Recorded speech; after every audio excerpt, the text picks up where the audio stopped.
अस्सलाम वालेकुम dear students, welcome to Punjab technical and science academy. Students, हम माइक्रोसॉफ्ट वर्ड 2013 के ऊपर वर्किंग कर रहे थे। तो ये जो आपका आज का लेक्चर है ये आपके लिए बहुत इंपॉर्टेंट है। इसमें हम क्या करते हैं कि पेज का सेटअप जो है ना, यानी पेज की सेटिंग करने लगे जा रहे हैं। ठीक है, तो आपने यहाँ पे देखना है कि पेज सेटिंग में हमारे पास जो है ना पेज लेआउट का टैब है। डिज़ाइन टैब तो हमने लास्ट लेक्चर में कर लिया था। तो पेज लेआउट का जो टैब है इसके अंदर आप देख सकते हैं सबसे पहले पेज सेटअप के अंदर मार्जिन की ऑप्शन है। तो देखिए मार्जिन की ऑप्शन हमारे लिए यहाँ पर यूज़ हो रही है कि अगर हम मार्जिन पे क्लिक करते हैं तो देखिए नैरो। हम सबसे पहले देखिए हम जो अमूमन मार्जिन रखते हैं वो नॉर्मल रखते हैं। देखिए जब नॉर्मल पे रखते हैं मार्जिन नॉर्मल में आप देख सकते हैं कि इसमें हमारे पास हॉरिजॉन्टल और वर्टिकल जो हमारे यहाँ पे स्केल्स हैं उनमें आप देख सकते हैं कि 1 इंच का मार्जिन जो है वो लेफ्ट साइड पे दिया गया है, 1 इंच का मार्जिन ही हमारा राइट साइड पे दिया गया है। इसी तरह से हमारा टॉप से भी 1 इंच का मार्जिन है और बॉटम पे भी 1 इंच का मार्जिन है और हर पेज में ये मार्जिन 1 इंच का ही रखा गया है। अगर आप चेक करना चाहें तो आप पेज लेआउट में मार्जिन पे क्लिक करें और अगर आप नॉर्मल पे रखते हैं तो देखें टॉप, लेफ्ट, बॉटम और राइट इन चारों पे आप 1 इंच का मार्जिन देखेंगे। और अगर आप इनको नैरो करना चाह रहे हैं, कम करना चाह रहे हैं तो हम नैरो पे रख के भी इसके मार्जिन को कम कर सकते हैं और वो नॉर्मल का हाफ होता है। ठीक है, देखिए ये 1 इंच था तो वो 0.5 इंच यानी कि 1 इंच का हाफ है। ठीक है, इसके अलावा आप यहाँ पर देखिए तो कुछ कस्टम यानी कि आप जो मिलेंगे आपको कुछ रेडीमेड्स भी मिल जाएंगे और कुछ कस्टम करने के लिए आपने ये लास्ट टाइम की कस्टमाइजेशन की हुई है यहाँ पे, लेकिन आपने कस्टम मार्जिन पे क्लिक करना है और यहाँ पर आपको पता चलेगा कि ये हमारा जो है नॉर्मल मार्जिन में 1 इंच का मार्जिन रखा गया है। और अगर आप चाहें तो ये मार्जिन कस्टमाइज भी कर सकते हैं, इसको अपनी मर्जी का मार्जिन भी दे सकते हैं। ठीक है, और पेपर का साइज़ भी चेंज करना है, लेकिन वो नेक्स्ट हम इसमें देखेंगे। सबसे पहले तो आपने ये चीज़ समझनी है कि हमारे पेपर का मार्जिन जो है वो किस तरह से चेंज किया जाता है। तो अभी मैंने इसका मार्जिन जो है वो ये नॉर्मल पे सेट कर दिया है। ठीक है, अब इसके बाद हम डिस्कस करते हैं ओरिएंटेशन की। तो स्टूडेंट्स जो पेज आप देख रहे हैं इस वक्त, ये आप देख सकते हैं कि ये हमारे पास पेज वर्टिकली है। ठीक है ना, ये आप देख सकते हैं कि पेज लंबाई के रुख है। ठीक है ना, वर्टिकली है। अगर आप इसको हॉरिजॉन्टल कर देंगे तो ये जो पहले बता देता हूँ आपको, जो ये वर्टिकल और हॉरिजॉन्टल का डिस्टेंस जो चक्कर है, इसमें जो वर्टिकल होता है इसे पोर्ट्रेट कहते हैं। ठीक है, और जो हमारा ये पेज अगर लिटाकर हम इसको शो करें तो ये हमारा लैंडस्केप हो जाएगा। ठीक है, अगर आप डिस्कस करें तो ये देखिए पोर्ट्रेट, लैंडस्केप। तो यह तो आप इससे देख के भी पता चल सकता है कि इस वक्त पोर्ट्रेट में है। ठीक है, जैसे ही आप इसको लैंडस्केप में करेंगे तो ये लंबाई के रुख जो है वो शिफ्ट हो जाएगा। ठीक है, पहला वो चौड़ाई के रुख था। ठीक है, और अब ये लंबाई के रुख जो है वो शिफ्ट हो गया। नेक्स्ट स्टूडेंट्स हमने डिस्कस करना है कि हमारा पेज का साइज़ क्या है। देखिए हम अमूमन तौर पर 3 तरह के पेज के साइज़ जो है वो यूज़ करते हैं, जिसमें सबसे पहला तो होता है हमारा A4 साइज़, जो ऑफिस वगैरह में और बहुत ज़्यादा इस्तेमाल होता है। इसके बाद हमारा एक पेज साइज़ होता है लेटर साइज़। ये स्टूडेंट्स अमूमन तौर पर जो है दफातर्स में, ठीक है ना, जो कॉन्फिडेंशियल या जो आपके गवर्नमेंट अदारे जो हैं वो इस पर ज़्यादातर वर्किंग करते हैं, जैसे सर्टिफिकेट्स वगैरह इशू करने के लिए। ठीक है, और इसके अलावा जो है वो यानी कि कॉलेजेस वगैरह और जो है स्कूलों में भी इस पर रिजल्ट कार्ड इशू किए जाते हैं।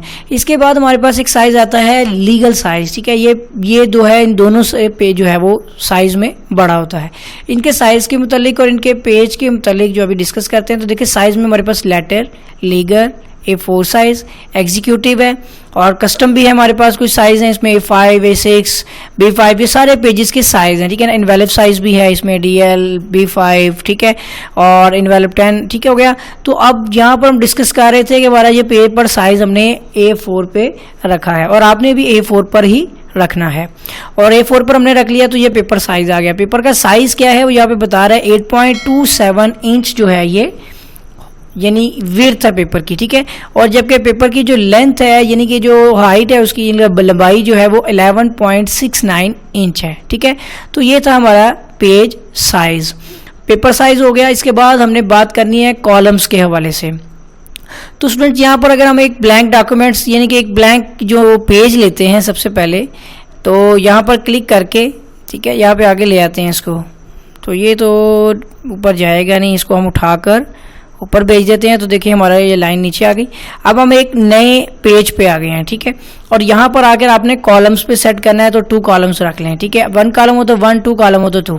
तो इसका ये चक्कर होता है कि जब आप टेक्स्ट लिखते हैं तो नेक्स्ट जो है अगर आप एंटर करते जाएं, देखें नेक्स्ट ये साथ वाले साइड पे चले जाएगा, ठीक है ना। ये देखें, तो जैसे बुक्स टाइप होती हैं तो वो इसी तरह के पैटर्न पे होती हैं। और अगर न्यूज़पेपर बनाना हो तो उसमें 3 भी हो सकते हैं। ये देखिए मैं आपको दिखाता हूँ, इसमें ये 2 हैं, ठीक है ना। तो यहाँ पे अब ये 3 में शिफ्ट हो जाएगा, ये 1, 2 और 3 हिस्सों में इसको डिवाइड कर देगा। उम्मीद है कि आपको जो है ये चीज़ समझ आ गई होगी कॉलम्स की। इसके बाद पेज ब्रेक होता है कि अगर आपने बहुत सारे पेज हो, यहाँ से आपने इसको पेज को यहाँ पे रखते हुए ना पेज ब्रेक कर देना है, तो ये नेक्स्ट पेज पे शिफ्ट हो जाएगा। तो आपने पेज ब्रेक जो है ना यहाँ से लगा देना, तो आप देखेंगे कि ये नेक्स्ट पेज पे शिफ्ट हो चुका है। इसके अलावा लाइन नंबर्स भी होते हैं यहाँ पर, तो कंटिन्यू कर दें तो आप यहाँ पे ये तो आपकी 263 नंबर लाइंस हैं। तो जितनी लाइंस पे आपने टेक्स्ट लिखा होगा वो सारी लाइंस को जो है ना ये नंबर लगा देगा, ठीक है।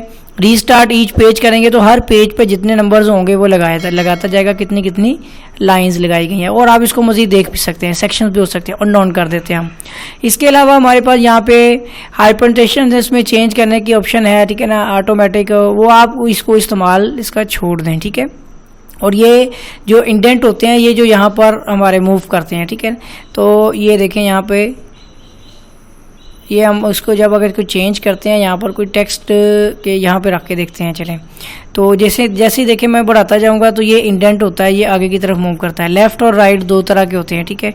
और राइट साइड से करूँगा तो ये राइट साइड से ये छोटा वाला जो है ना ये मूव करता जाएगा और ये टेक्स्ट इसके अंदर कवर हो जाएगा, तो इसके बाहर टेक्स्ट नहीं आएगा, ठीक है। तो ये इंडेंट्स की ऊपर ऑप्शन होती है लेफ्ट राइट की। आगे स्पेसिंग होती है, तो ये स्पेसिंग होती है हमारी बिटवीन, यानी आफ्टर और बिटवीन। ये देखिए मैं आप सबसे पहले आपको लेके जाता हूँ ये पैराग्राफ में। हम इस पैराग्राफ को सिलेक्ट कर लेते हैं, ठीक है। दोबारा से चेक करते हैं, ठीक है, ये सिलेक्ट हुआ है। तो ये देखें ये ऑटोमेटिक हो गया बिटवीन। इसमें हमारा वो पैराग्राफ नहीं यूज़ होगा जो पैराग्राफ हमने बाहर लिखा है उसका इस्तेमाल है। ये देखें इस टेक्स्ट को सिलेक्ट कर लेते हैं, इसमें 2 पैराग्राफ अभी फ़िलहाल सिलेक्ट हुए हैं, कंप्लीट नहीं हुए हैं तो कंप्लीट कर लेते हैं। तो अब यहाँ पर आप देखें कि ऑटो है, जैसे मैं इसको यानी कि बढ़ाता हूँ तो देखिए दोनों पैराग्राफ के दरमियान में आपने देखा कितना गैप हो गया। तो ये बिफोर था, एक पैराग्राफ दूसरे पैराग्राफ इसके बिफोर में, इससे पहले जो है। और अगर आफ्टर देखूंगा तो अगले पैराग्राफ में भी उतना ही गैप ये देगा। ये देखिए नेक्स्ट में भी गैप दे दिया, इसके भी नेक्स्ट में गैप दिया और इसके शुरू में भी गैप दे दिया, ठीक हो गया। तो ये स्पेसिंग होती है बिटवीन पैराग्राफ्स, बिटवीन लाइंस। आगे हम बात करते हैं कि ये पोजीशन का क्या इस्तेमाल है। तो जैसे हम कोई पिक्चर लगाते हैं और इसको सेंटर करना चाहें तो वो ये उसके लिए है। जैसे कि ये आप देखें, इसको सिलेक्ट किया और इस पर डबल क्लिक कर लेते हैं तो यही ऑप्शन बॉर्डर में आ गया। लेकिन यही अगर कोई ऑब्जेक्ट होता, जैसे हमने कोई यहाँ पे लोगो लगाया है, ये देखें ये लोगो लगाया है, तो जब आप इस पर डबल क्लिक करते हैं तो ये चीज़ जो है पोजीशन की आ रही है। यही चीज़ पेज लेआउट में भी पोजीशन में आएगी और यहाँ से आप इसको सेंटर में रख सकते हैं और कहीं भी मूव कर सकते हैं, ठीक है। टेक्स्ट रैप होता है इसके अंदर। और यहाँ पर अगर आपके पास ये एक लोगो है, इसको कॉपी पेस्ट करके देखिए 2 लोगो कर दिए। हम चाहते हैं कि इसका क्या इस्तेमाल है, ये जो ब्रिंग फॉरवर्ड का जो चक्कर होता है, देखिए bring forward, bring backward. Forward और बैकवर्ड का चक्कर ये होता है कि अगर ये है, आप चाहते हैं ये फॉरवर्ड हो जाए और ये बैकवर्ड हो जाए, तो अब इसको फॉरवर्ड कर दें, यहाँ पे क्लिक कर दें तो ये शुरू में आ जाएगा। और अगर आप चाहें तो इसको बैकवर्ड कर दें तो ये पीछे चला जाएगा, वो फ्रंट पे आ जाएगा। आप समझ गए कि इसका क्या इस्तेमाल होता है। इसके बाद सिलेक्शन पेन्स होता है कि अगर आप कोई टेक्स्ट सेलेक्ट करना चाह रहे हैं, इसको ले लें, ठीक है ना, यहाँ से, और इसको ऑब्जेक्ट वगैरह को जो भी सिलेक्ट करना है वो आप सिलेक्ट कर लें। इसका भी इतना कोई ख़ास इस्तेमाल नहीं। और अलाइन में आ जाते हैं तो यहाँ पे ऑटो यानी कि पेज लाइन और मार्जिन वगैरह का इस्तेमाल होता है। बाकी कोई ख़ास चीज़ें नहीं है इसके अंदर। तो पेज लेआउट के मुतालिक मैंने आपको जो है गाइस स्टूडेंट्स जो आपको डिस्कस किया है, वो उम्मीद है कि आपको समझ आ गया होगा। और अगर आपने मेरा चैनल सब्सक्राइब नहीं किया है तो चैनल को सब्सक्राइब कर लें और बेल आइकन पर क्लिक कर लें ताकि आपको न्यू वीडियोज़ और न्यू अपडेट्स मिलती रहें। तो मिलेंगे एक नए लेक्चर के साथ, नई वीडियोज़ के साथ। तब तक के लिए अल्लाह हाफिज़।